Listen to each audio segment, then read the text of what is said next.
बिस्फी विधानसभा से बीजेपी के प्रत्याशी अपनी सीट बचाने में कामयाब होते हुए नजर आ रहे हैं, क्योंकि दोस्तों कांटे की टक्कर बताया जा रहा था बिस्फी विधानसभा के अंदर, क्योंकि बिस्फी विधानसभा के अंदर एएम पार्टी के भी प्रत्याशी थे और आरजेडी के भी प्रत्याशी थे, बीजेपी के भी प्रत्याशी थे, जनस्वराज पार्टी के भी प्रत्याशी थे। लेकिन टक्कर बताया जा रहा था आरजेडी के बारे में और बीजेपी के बारे में। लेकिन दोस्तों इस वक्त बहुत बड़ी अपडेट निकल के सामने आई है, जो कि 3500 वोट से तकरीबन बीजेपी के प्रत्याशी हरिभूषण ठाकुर जो है वो आगे चल रहे हैं, आरजेडी के प्रत्याशी आसिफ अहमद को पीछा छोड़ते हुए। ये बहुत बड़ी अपडेट निकल के सामने आई है। यूपी विधानसभा से बीजेपी के प्रत्याशी हरिभूषण ठाकुर जी जो है अपनी सीट को बचाने में कामयाब होते हुए नजर आ रहे हैं, क्योंकि दूसरे नंबर पे बिस्फी विधानसभा से आरजेडी के प्रत्याशी है, लेकिन सबसे पहले नंबर पे बीजेपी के प्रत्याशी नजर आ रहे हैं। और कहीं ना कहीं ये सीट जो है बीजेपी के खाते में जाते हुए दिखाई दे रहा है। और जिस तरीके से चर्चा चल रहा था कि हरिभूषण ठाकुर को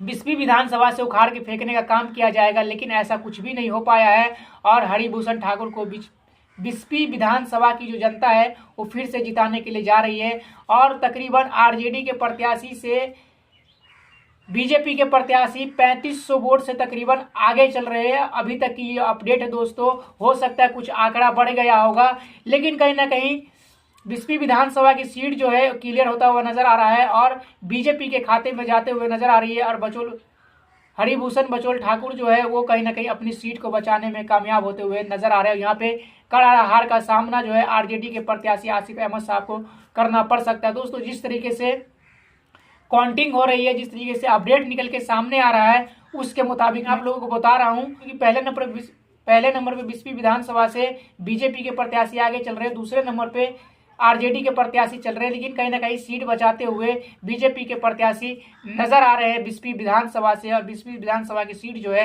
बीजेपी के खाते में जाते हुए दिखाई दे रहा है। दोस्तों जैसे कोई नया अपडेट निकल के सामने आता है वैसे मैं लेके हाजिर हो जाऊंगा। इस वीडियो को आप दबा के शेयर करें।